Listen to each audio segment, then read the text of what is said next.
Good morning. Welcome to the morning chat here with According to Akara.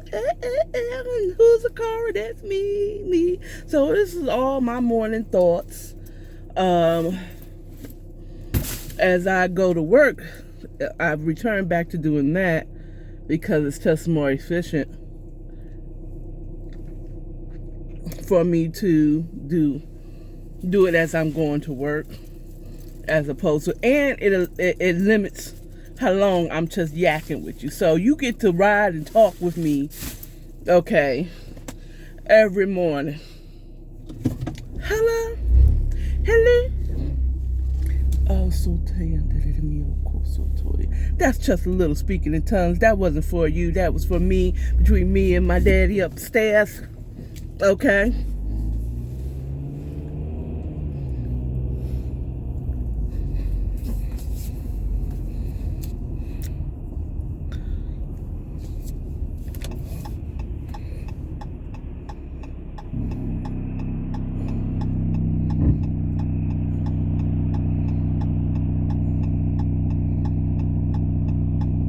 At any rate,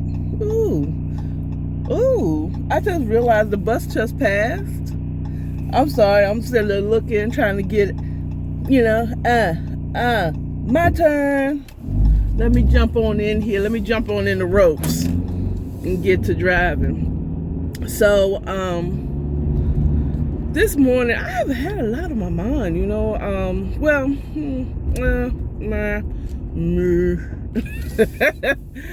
I have had a lot on my mind this morning, where I just have had a lot on my mind.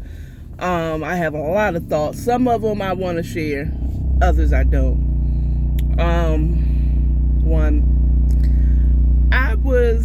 I got a call from an old professor of mine when I was going to school for medical billing and coding. I like to joke and say I went to medical school. And technically I did. I just didn't go to be a physician. I got a little medical training. Okay? Just a little something.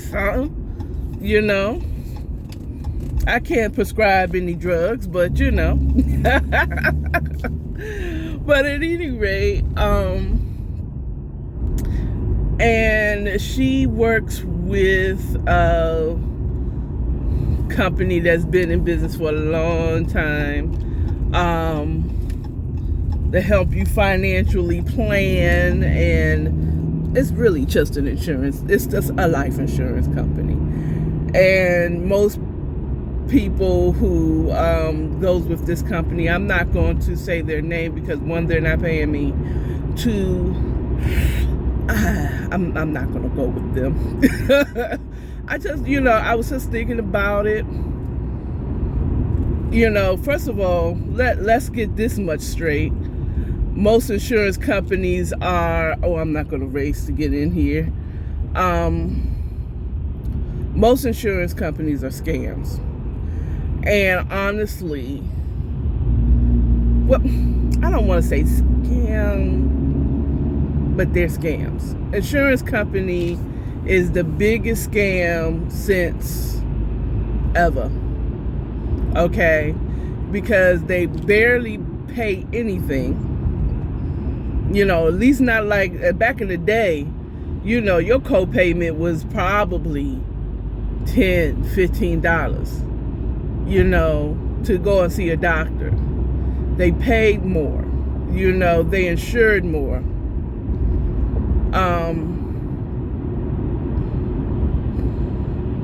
But now, insurance is a whole scam. If anyone have seen, I'm trying to think, was it Bigger and Blacker?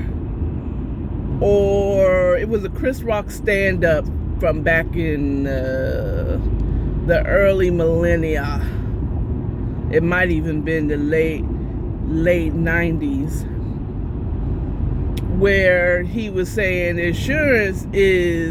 he was explaining how insurance is a scam.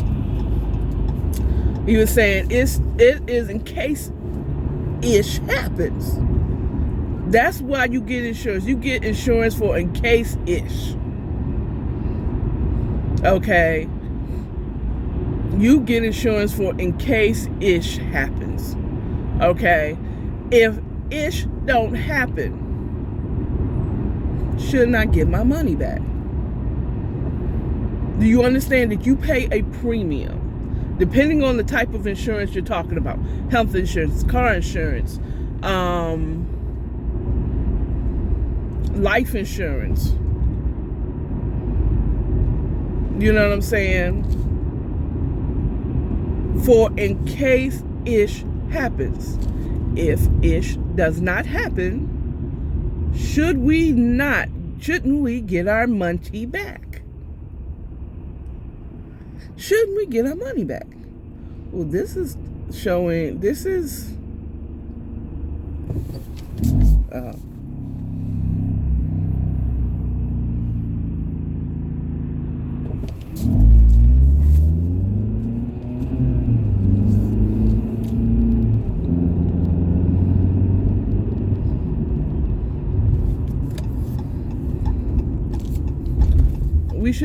we should be getting our money back if ish doesn't happen. But insurance companies never give you that premium money back. You know, and you got places like Allstate or whatever where you get a shrinking deductible as a reward for not getting in any type of accidents in your car.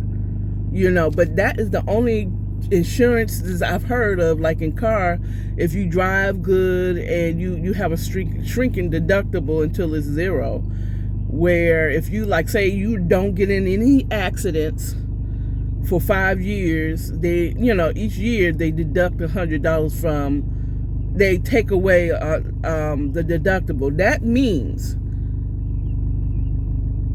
if something does happen and you need to have work on your car, your insurance will cover you completely. Okay, so think about this. Think about the scam of insurance.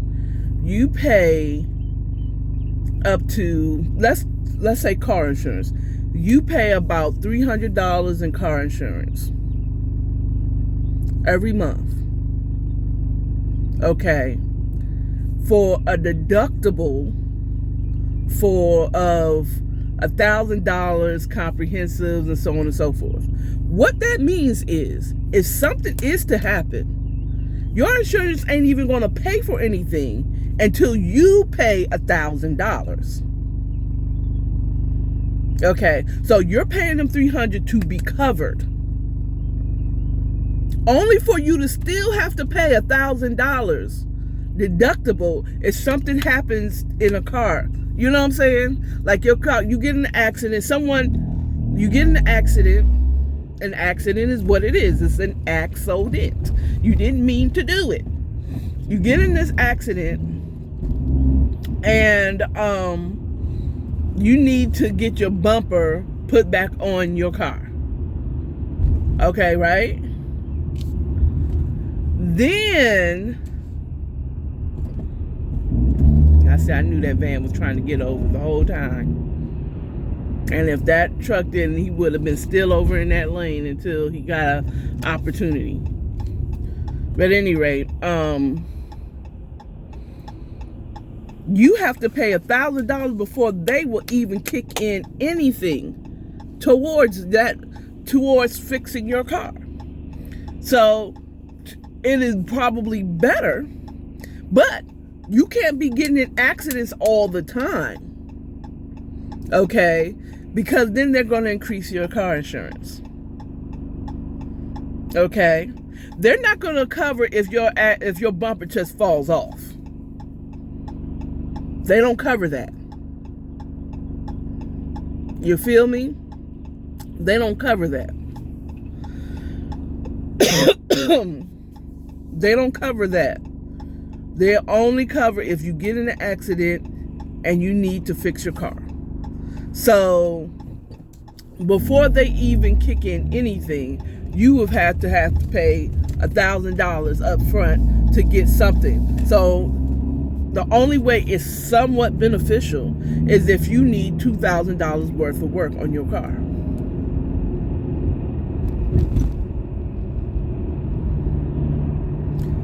You know, I don't even think it's beneficial if you had 1,200, okay, so you have to come out of pocket should you get in an accident, and that you're paying $300 a month for case ish, sorry, beep, and case ish happens, only for you to still have to come out of pocket $1,000 before the coverage your insurance company puts anything towards helping you fix your vehicle.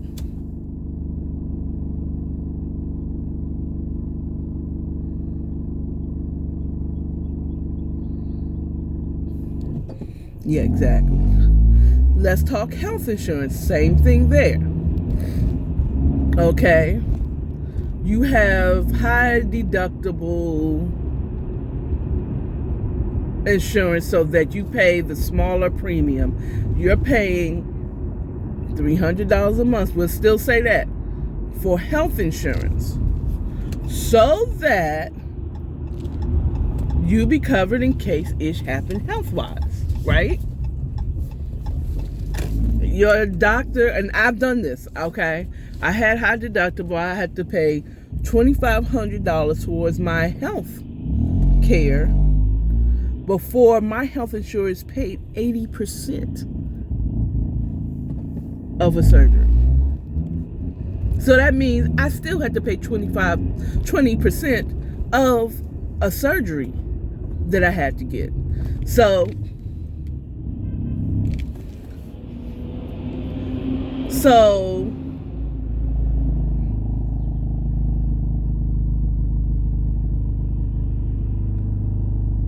I had to pay, I didn't get any, like, I didn't have to, I didn't pay $10, $20. I didn't pay $20 with copay.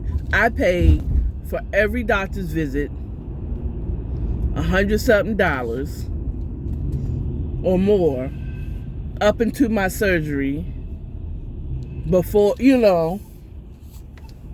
so that my insurance company would pay 80% for a surgery, a procedure I had to have done.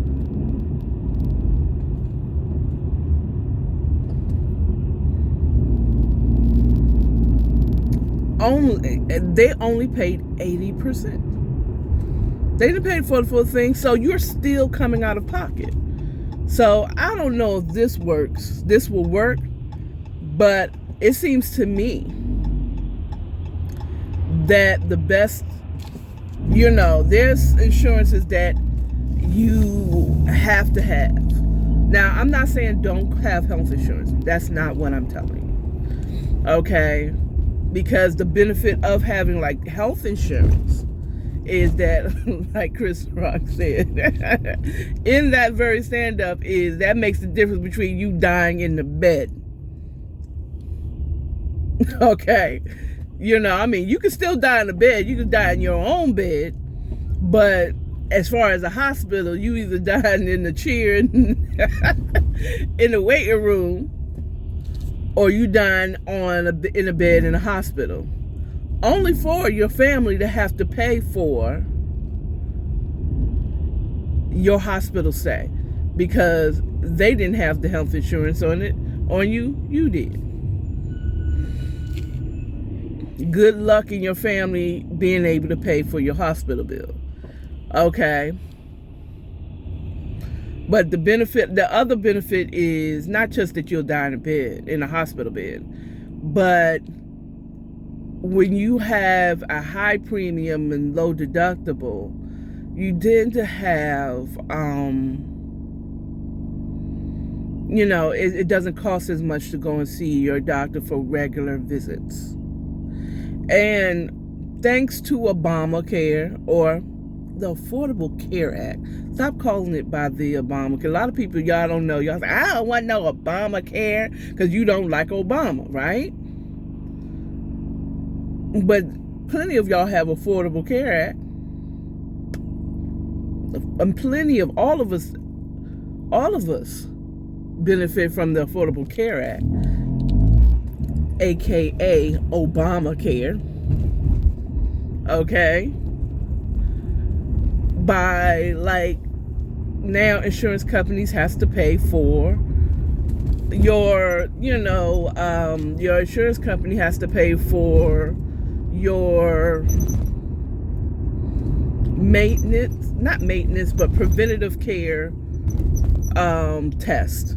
Like your, they pay for your colonoscopy that you have to have once you turn 50. They pay for your breast exam. I mean, what they're doing, they smash your boobies. They pay for that. They have to. Now, the trick, what you don't know is, and some of y'all doctors are in on it and y'all know it, if you get diagnosed with anything in those preventative care tests, you have to pay for any other test going forward.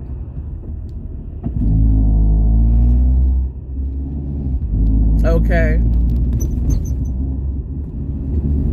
So, yeah. And they don't charge you to do the test, but they'll charge you for them lab stuff, for them to test what the samples that they took.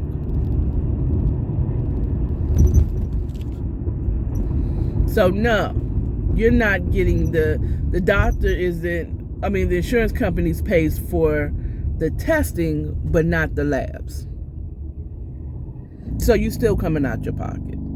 So there's certain insurances that you have to have, that you absolutely have to have. That's car insurance. If you're renting, in order to rent in certain states or certain apartment complexes, or landlords require you to have renter's insurance. Okay. So if something happens, they can charge your renter's insurance instead of them, whatever.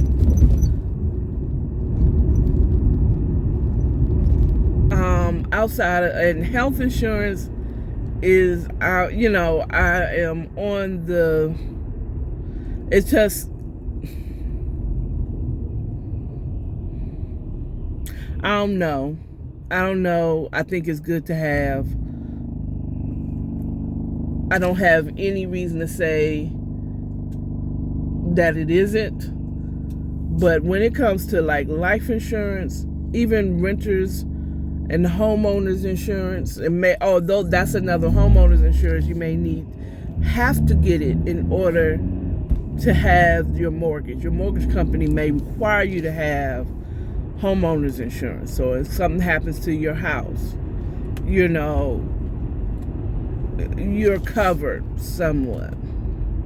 Well, I'm sorry, correction. They're part of their investment in your property, because when you have a mortgage, that means the bank owns a certain percentage of your company, and you're buying your way out of slavery. Let's call it what it is.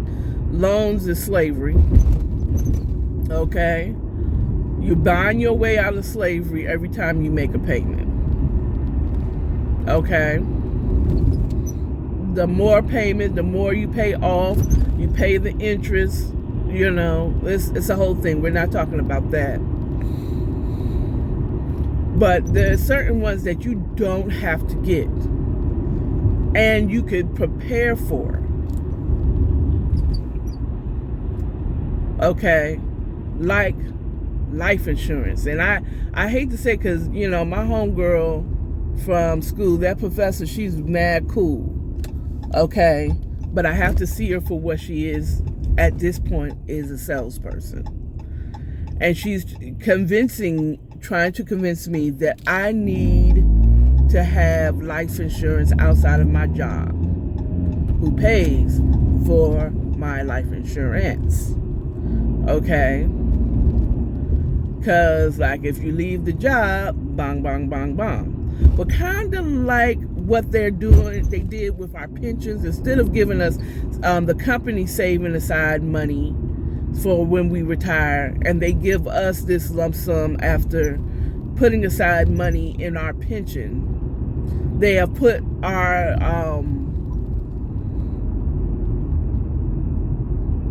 retirement fund put it in our hands now. Well, take the insurance, like instead of paying an insurance company that could deny your family the money when you die because they don't like the way you died.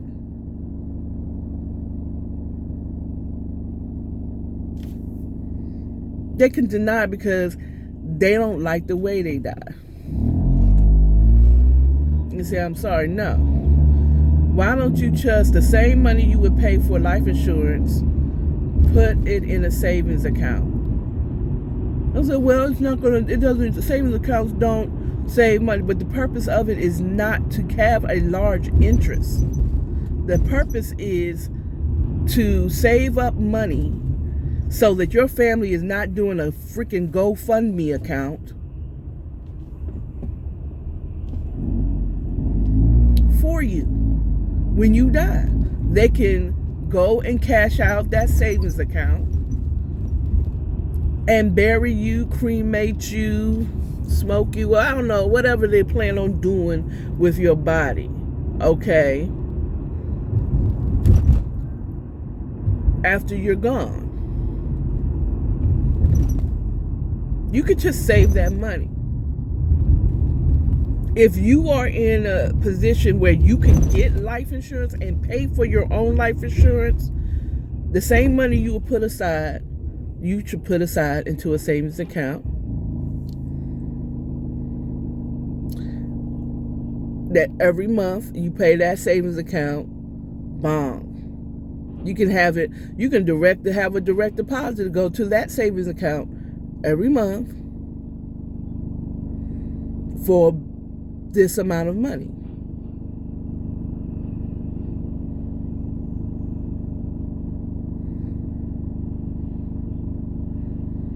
Let's say, oh, this is or you can go ahead and make your own funeral arrangements now, especially thus it's up in age. Go ahead and make your own, pay for your own plot if you want to get buried. Okay? You know, make funeral arrangements of how you want to be memorialized. Choose your urn if you want to be cremated. You know what I'm saying? I'm pretty sure there is funeral homes that have somewhere where you can prepay for your plot or your cremation or at least your urn. You know what I mean? If you plan on getting cremated. And more, I'm noticing more and more people are choosing cremation, which in turn, what that says to me is, because cremation is much cheaper than burial. Okay? So I would suggest, if you are paying life insurance, stop paying that life insurance company. And the same money that you're putting aside for that life insurance, you put it in a savings account. And have your wife, you know, unbeknownst to them, you then have something where it says, you know, go to our so-and-so bank vault account or whatever, you know, some of you have safe deposit box. There you go. And in that letter it says, this is the account number, your name is on it, use this money to pay for my cremation. I've already made arrangements with so and so and so and so and so. Instead of paying these scam artists life insurance, and I love you, my brother does it too. He works for the same company. And that one thing you could be saving up while you're healthy. You know what I'm saying? And even if you start now, You say, and you can assure that they'll be able to be paid. And whatever money that is not left, you know what I'm saying? Go on a vacation, babe. Start now. And you know, just like you would have to deal. What in the whole hell is this dumb doing?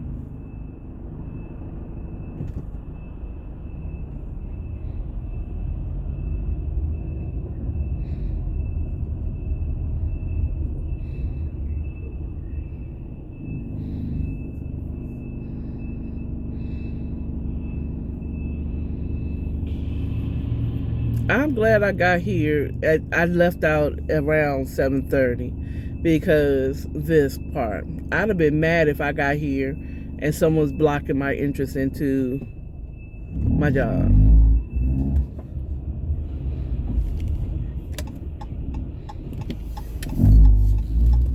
Big dummy. Big dummy.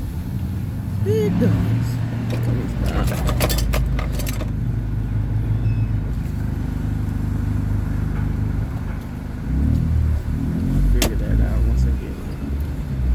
Anyway, well, I've made it to my destination. I said what I had to say about life insurance. That was the main thing on my mind.